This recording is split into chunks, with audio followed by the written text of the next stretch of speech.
Loto de Polla presenta Sorbos de Copa. Las historias y anécdotas más fascinantes de los mundiales de fútbol en las voces de Rodrigo Vera e Ignacio Valenzuela. Un podcast de engancha.cl. Capítulo 7. Figuras memorables. ¿Cuántas veces hemos escuchado el fútbol? 22 jugadores detrás de una pelota. Son 22 en la cancha, hay más. Hay un árbitro, están los guardalíneas. Todos son actores. Es cierto, el fútbol es un deporte colectivo. Hablar del Brasil del 70, la naranja mecánica, haya ganado o no títulos, es la naranja mecánica. Pero, es claro, los equipos los componen hombres, un gran arquero, un gran goleador. Hay héroes y hay también villanos. Aquí no se trata solo de hablar de goleadores, de quienes levantaron la copa, de quienes pudieron salir expulsados o quienes fueron figurando en cada uno de los mundiales. También podemos centrarnos en aquellas figuras que quedaron sin su Copa del Mundo, con aquellos grandes goleadores que quisieron tener su oportunidad y finalmente se les negó de cara a un mundial. Las grandes figuras de los mundiales van mucho más allá. Podemos hablar de médicos que alguna vez metieron mano negra, podemos hablar de distintos actores llegando incluso no solo a los entrenadores y al cuerpo técnico, sino también a aquellos que han estado en la tribuna o que han sido parte de cómo se fue construyendo cada uno de los hitos de las Copas del Mundo. En este capítulo hacemos las grandes figuras, somos Ignacio Valenzuela y Rodrigo Vera y esto es Sorbos de Copa. Y una de las grandes estrellas en la historia de las Copas del Mundo llevaba el nombre de su madre, con mucho orgullo. Hablar de Uruguay, campeón del 50, es hablar de Obdulio Varela. Obdulio Jacinto Varela. Muñiz era su primer apellido, pero él con mucho orgullo llevaba el nombre de su madre. El famoso negro jefe, que nos entrega una historia sagrada, una historia de esa, Rodrigo, que es la que vale la pena contar una y mil veces. A ver, vamos con lo de Obdulio Varela, partiendo por un relato que está en el libro de Eduardo Galeano, el escritor uruguayo, El fútbol a sol y a sombra, que es un imperdible para todos los que les gusta esto y que describe el momento en que ocurre el maracanazo, cuando gana Uruguay esa final de la Copa del Mundo del año 50 por 2-1, y viene el festejo y la celebración. Yo creo que quiero leer esto que dura apenas un minuto, pero creo que es importante porque refleja el fútbol de otros tiempos, refleja el fútbol no tan mediático, sí que llegaba a la gente, pero llegaba a través de la radio, llegaba a través de los medios de comunicación, no como los conocemos hoy día, y por lo tanto la cara de los jugadores era absolutamente desconocida. Dice así este relato, dice: sorpresa y duelo en el Estadio Maracaná. El Brasil, goleador, demoledor, favorito de punta a punta, pierde el último partido en el último momento. El Uruguay, jugando a muerte, gana el Campeonato Mundial de Fútbol. Al anochecer, Obdulio Varela huye del hotel asediado por periodistas, hinchas y curiosos. Obdulio prefiere celebrar en soledad. Se va a beber por ahí, en cualquier cafetín, pero por todas partes encuentra brasileños llorando. Todo fue por Obdulio, dicen, bañados en lágrimas. Lo que hace en unas horas vociferando desde el estadio: Obdulio, decían a cada rato, nos ganó el partido. Y Obdulio siente estupor por haberles tenido bronca, ahora que los ve de a uno. La victoria empieza a pesarle en el lomo. Él arruinó la fiesta de esa buena gente y le vienen ganas de pedirles perdón por haber cometido la tremenda maldad de ganar, de modo que sigue caminando por las calles de Río de Janeiro de bar en bar y amanece bebiendo, abrazado a los vencidos. Ese es el relato de un Obdulio Varela que con su rostro desconocido se mete en los bares y la gente se acerca a él sin saber exactamente quién es y él se conmueve por este llanto y este dolor que él mismo les había provocado. Es un gran relato de un fútbol que no volverá nunca más. Obdulio Varela era el capitán de la selección uruguaya. El formato para definir al campeón de ese torneo es distinto al que tenemos hoy. Entraban a un cuadrangular, Brasil venía arrasando, venía metiéndole de a 6 a España, a Suecia. Uruguay venía con menos puntos que Brasil y Brasil, el gigante del fútbol mundial, que nunca había sido campeón hasta ese minuto del mundo, hizo un estadio, el Maracaná lo hizo precisamente para poder levantar la copa. No estaba terminado todavía, se hablaban que entraban 200.000 personas. Hay varias historias que son repetitivas, pero vale la pena recordar. los diarios, los periódicos, ya habían titulado Brasil campeón el día antes. O sea, la tirada del día lunes era Brasil campeón, mandaron a hacer relojes de oro con la leyenda, y se habla que los dirigentes uruguayos entran al camarín y le piden a los jugadores y al técnico que ya estaban pagados con estar ahí y que pierdan por poco, por no más de 4 goles, porque si no era muy, muy vergonzoso. Y bueno, de esto se impone Obdulio Jacinto Varela, que jugaba con la camiseta 5, y ahí hay algunos mitos, que la frase "los de afuera son de palo" es de él, que por ningún motivo ellos iban a aceptar esto de perder por poco, que para ellos la dignidad era ganar. Y Uruguay le gana 2-1 a Brasil, va perdiendo, incluso domina Uruguay el primer tiempo.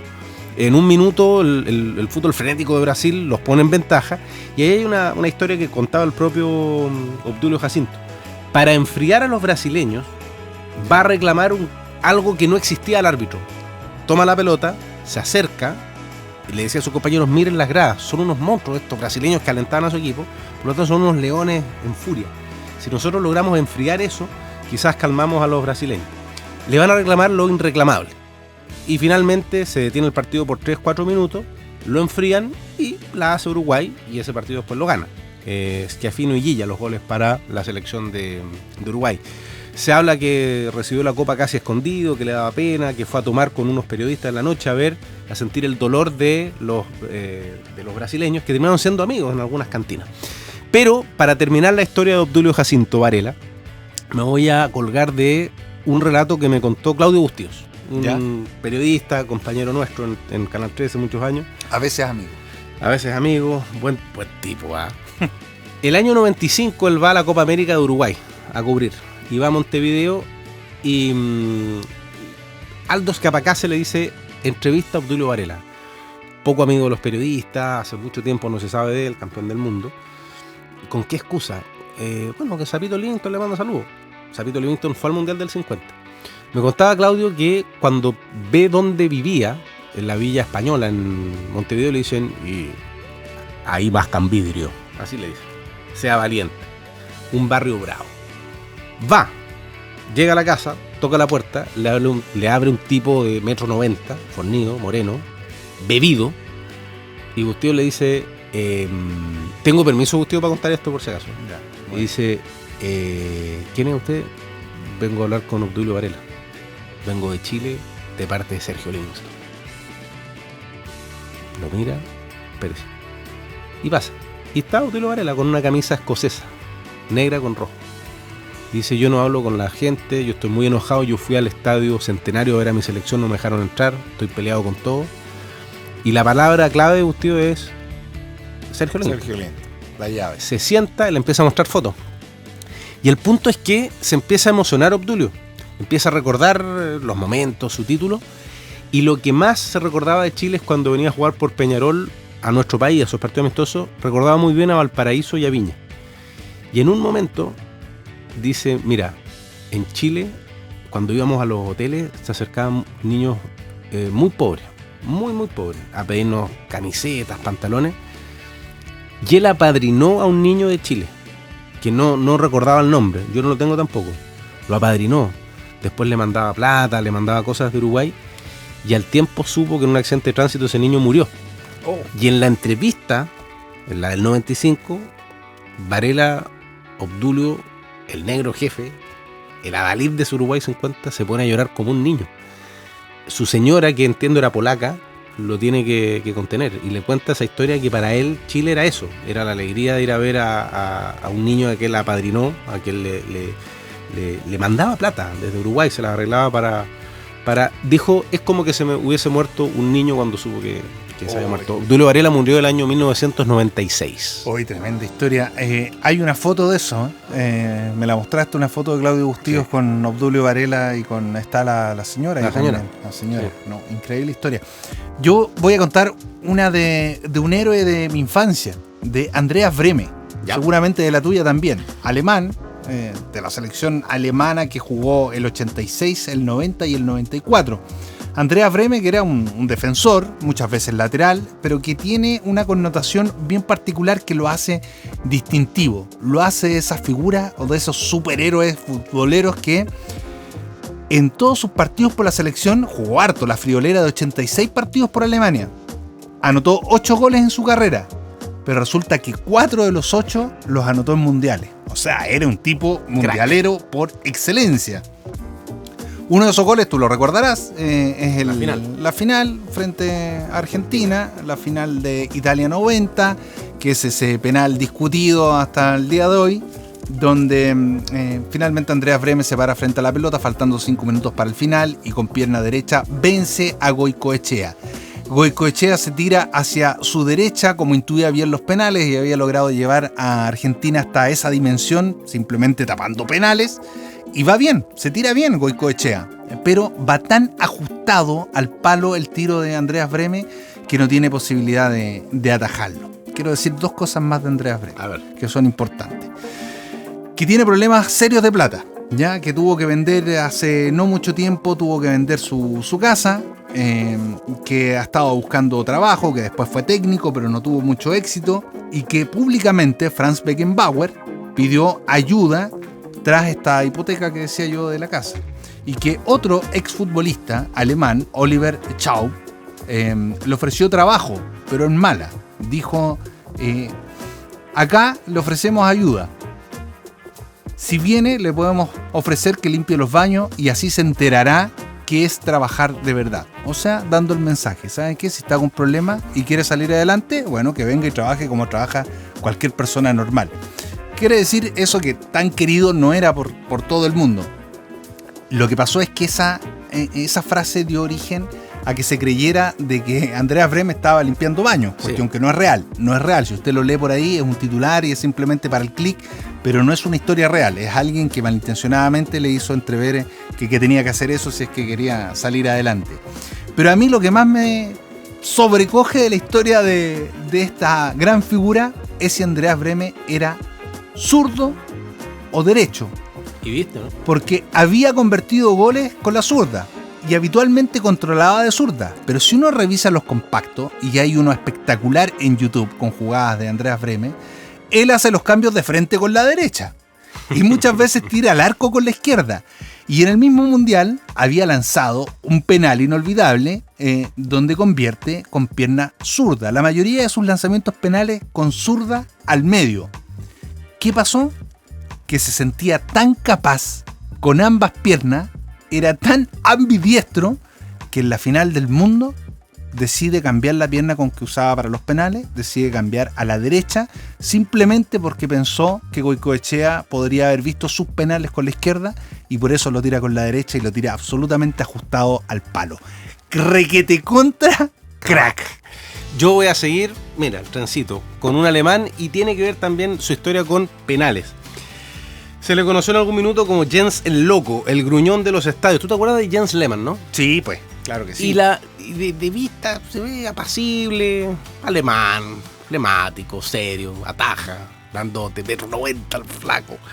El tema es que Jens Lehmann escribe un capítulo que valía la pena investigar e indagar.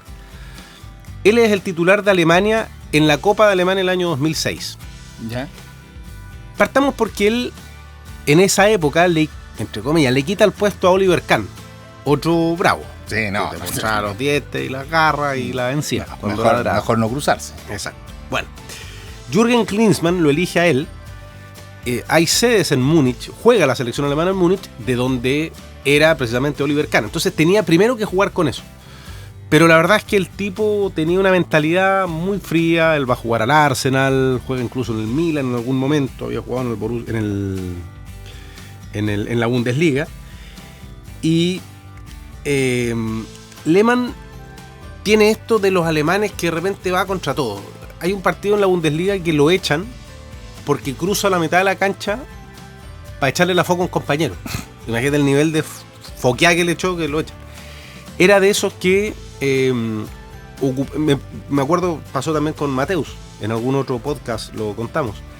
Cuando Adidas vestía a Alemania, él no se inmutaba y ocupaba sus guantes Nike. Y decía, me da lo mismo, acá mando yo, pues son mis manos, son mis atajas. Bueno, le conocimos la carrera en el Arsenal. Y finalmente, la gran historia que se inscribe en los mundiales es en la definición por el paso a la semi contra Argentina. ¿Te acuerdas de ese partido? Sí. Que empatan 1-1. Hay una definición de penales, él ataja 2, a Cambiaso y a Ayala. Pero las cámaras detectan que tenía un torpedo, un papel. Un machete creo que le llaman en España, al torpedo que incluso te lo traje. Aquí lo estoy viendo. El torpedo es de una hoja de hotel, la clásica hoja de apunte de hotel que está sobre el velador. Ahí está. Entonces él va marcando los que pateaban. Y esa vez, claro que ahí no se limpió la uña el placo, ¿eh? Esa vez él le ataja uno a Cambiaso. Y él dice en una entrevista que, este papel, tengo acá el dato, se lo compra una fundación, o sea, un empresario se lo compra para una fundación, le paga el 16 de diciembre del año 2006 $1 millón por el papel, simplemente por el papel. Después lo recupera y lo manda a un museo de historia. Pero la importancia de ese papel era que por primera vez tú detectas algo que él decía, esto se ha dado siempre, en toda la historia. Nosotros los arqueros estudiamos a los ejecutantes. El fútbol profesional, en el fondo. Otra cosa es que tenga el torpedo. Y él dice que a todos los tenía visto, que él veía videos de todos, salvo de uno, de Cambiaso. Y con Cambiaso había jugado en contra, o lo había visto en la Champions. Y simplemente ahí él detecta más o menos dónde chuteaba a Cambiaso los tiros libres, los penales. Por lo tanto, esa tajada que es a su izquierda, con que clasifica a semifinal Alemania en el Mundial de 2006, es casi instintiva. No tiene un fundamento de decir, bueno, va a patear acá porque lo he visto. Es casi al achunte. Lo reconoce. Es 1-1 ese partido, es 4-2 en los penales. No quiso ser alzado en hombros por la personalidad que tenía, porque decía, no soy un héroe, simplemente es mi responsabilidad atajar. Pero esta historia de los penales es así. Es una pieza de veneración, el famoso papelito, el torpedo, con el que Jens Lehmann se transforma en héroe, aunque después recuerden que perdió con Italia en la semi. Para cambiar un poco de héroes de los mundiales y no quedarnos solo, tal como lo dijimos en el arranque, con los goleadores, con las grandes figuras o con arqueros. No es porque sea un héroe precisamente, pero sí una figura mundialista que se recuerda hasta el día de hoy y que es el señor Edgardo Codesal. Árbitro. Médico de profesión, árbitro, nacido en Uruguay, pero nacionalizado mexicano, y que se hizo mundialmente conocido por arbitrar la final de Italia 90, que ya tocamos en este mismo capítulo, y que cobra el penal de Sensini sobre Rudi Feller, que es un carrerón de Rudi Feller, una jugada muy rápida de Alemania, que dan 5 minutos para que termine el partido. Son que yo lo veo, yo todavía no sé si sí o no, es la duda eterna. Pero aquí está donde Codesal ha dado entrevistas precisamente sobre ese punto. Ese partido se jugó el 8 de julio de 1990 y se ha escrito hasta el cansancio que la polémica no muere. De hecho, Nacho Valenzuela lo acaba de reflejar. O también es conocido él como el villano de Maradona, porque es el que supuestamente le impide a Maradona coronarse como bicampeón del mundo. Pero él, que no ha dado tantas entrevistas, dio una importante hace algún tiempo. De hecho, cuando muere Maradona, él manda un mensaje de cariño diciendo que es un crack del fútbol mundial, que jamás lo olvidará, que era un tipo distinto, fuera de serie. Porque antes de la muerte de Maradona, él había dicho: Maradona es de las peores personas que conocí en mi vida. Y eso porque Maradona se dedicó a desprestigiarlo de manera permanente a lo largo de los años. El tema es que Codesal, cuando se escuda en su arbitraje, él siente que fue un buen arbitraje y que el penal debió haber sido cobrado, y alude a la intencionalidad, que es un concepto que ha ido cambiando con el paso del tiempo en el arbitraje. Antiguamente se medía la intención. Hoy día, por ejemplo, si tú vas y por más que no tengas intención, le pegas una patada a alguien, te vas expulsado porque la patada es real, es objetiva, más allá de si tuviste intención o no de hacerle la falta. En ese tiempo sí se ocupaba el concepto de intencionalidad, y lo que él lee es que Sensini sí quiso hacerle una falta a Rudi Feller. Pero contó un detalle más sabroso, y con esto voy a cerrar. ¿Lo insultaron en el partido? Le preguntan. Sí. pero nunca me sacaron la madre. Los argentinos fueron muy agresivos, pero jamás me sacaron la madre ni me dijeron un garabato. De hecho, Troglio le dice que es un robo y va incluso a chocarlo. Y él dice que se había preparado para los choques de los argentinos, o sea, para que los fueran a guapiar. Y va al encuentro con Troglio y lo choca. Pero lo más llamativo es que dice que Maradona siempre lo trató mal, pero que él ese día, a pesar de que la FIFA se lo había pedido en la antesala del partido, de que los jugadores no podían faltarle el respeto a nadie, menos gritar cosas en los himnos, que le perdonó la vida a Maradona porque si no arruinaba la final del mundo. Y porque ustedes lo recordarán y esa imagen es evidente, Maradona cantando el himno con el estadio en contra, en el Estadio Olímpico de Roma, Maradona... mientras se canta el himno argentino y vienen los abucheos, él le está sacando la madre de manera permanente a los que están pifiando. Y eso ameritaba expulsión y estaba pedido por la FIFA y el señor Edgardo Codesal se negó a echarlo de la cancha. Cuando empezamos este capítulo hablábamos de esto, que el fútbol, los mundiales lo pueden componer héroes, villanos, grandes figuras. Hay árbitros también que juegan, son ese, entre comillas, jugador 23 en la cancha, pero también están aquellos que no están. Digo, ¿cuántas veces vimos y leímos la historia de uno de los más grandes, Di Stéfano, de los mejores del mundo, y no jugó nunca una Copa del Mundo? Cantona no pudo jugar por Francia. Esa generación francesa no logró clasificar. Me quiero detener en George Weah. Jugadorazo. Actual presidente de Liberia, presidente de la República. ¿En ejercicio? Sí, señor. Toma. Fue a las elecciones y no le fue como el apellido, le fue bien. Le fue bien a Weah. Va esperando el chiste oportuno. Me encontré con el Charola. Ya. Saludos, Charola. No, es presidente de Liberia desde el año 2018. Ganó en 2017 la elección. Y para quienes no lo conocen, o no lo escucharon, George Weah era un formidable jugador africano del Milan, entre otros equipos. No te puedo decir más porque esta es parte de la trivia, así que prepárate. George Weah tiene el mérito de haber sido escogido. A ver, los premios que entrega la FIFA, el de Best, el de la France Football, todos van ido mutando, pero finalmente en nombre en que lo entrega. Pero el año 1995, jugando por el Milan, él fue escogido el jugador mundial de la FIFA. Le ganó, por ejemplo, a Klinsmann, se impuso a Maldini.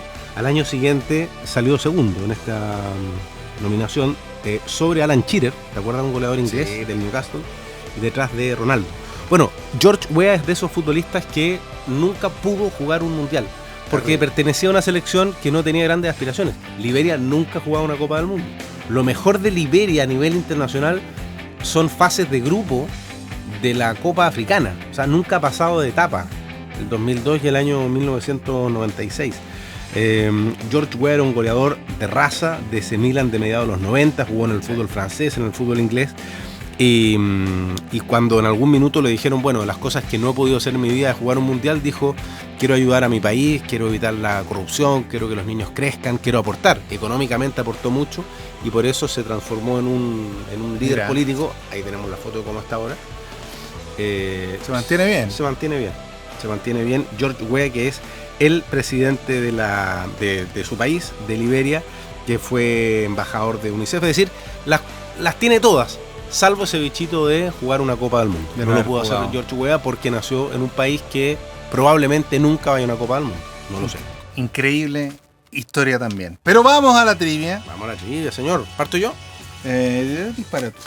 A propósito de Weah. Da para mucho, ¿ah? Yo Sí. pensé, Weah, ¿qué Weah puedo preguntar? Pero ya.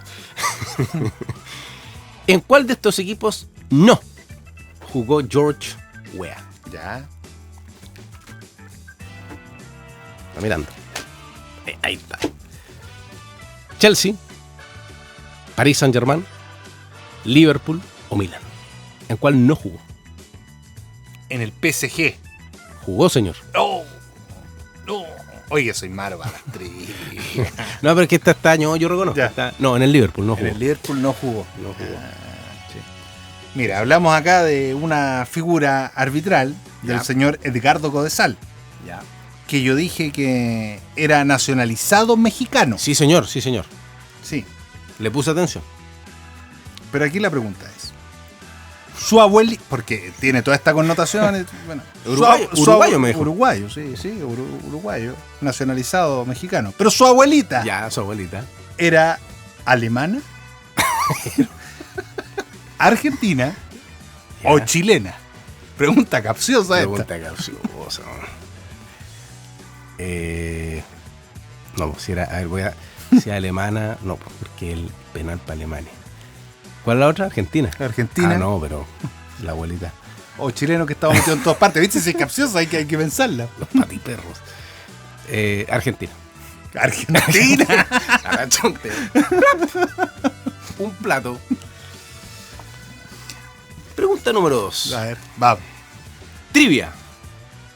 Hablamos de Obdulio Jacinto, ¿no? Sí, señor, el negro jefe. Usted me va respondiendo. Capitán de... Uruguay.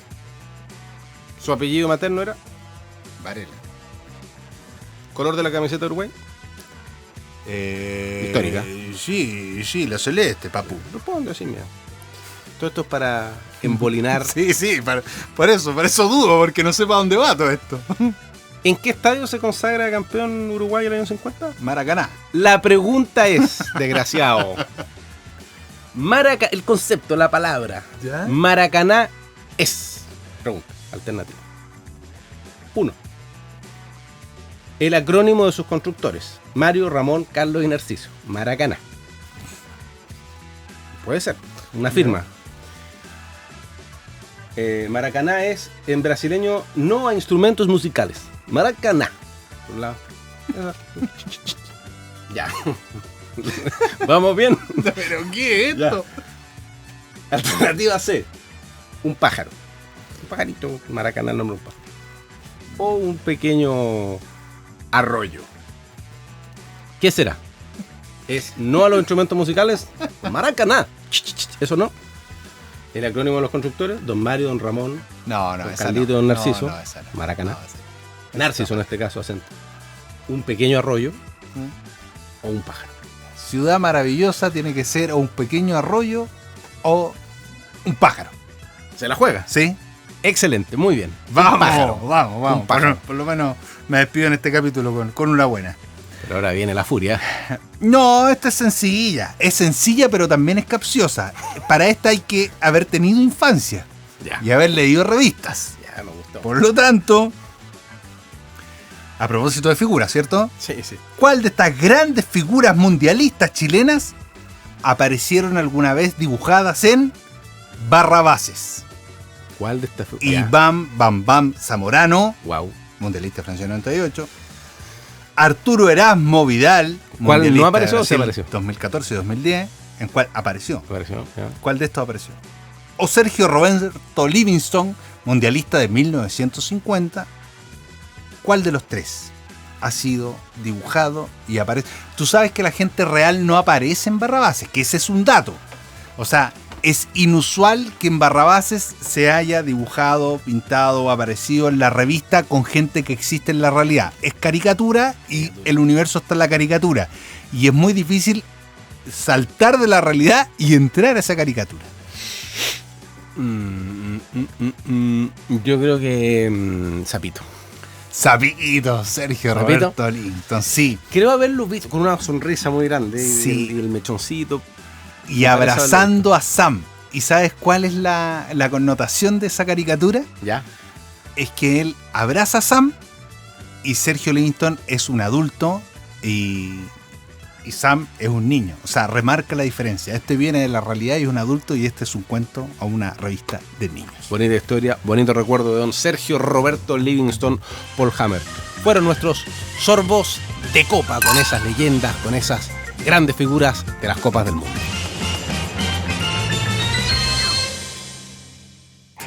Loto de Polla presentó Sorbos de Copa con Rodrigo Vera e Ignacio Valenzuela, un podcast de encancha.cl.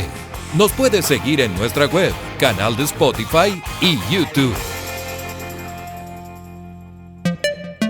El Kilo Producciones.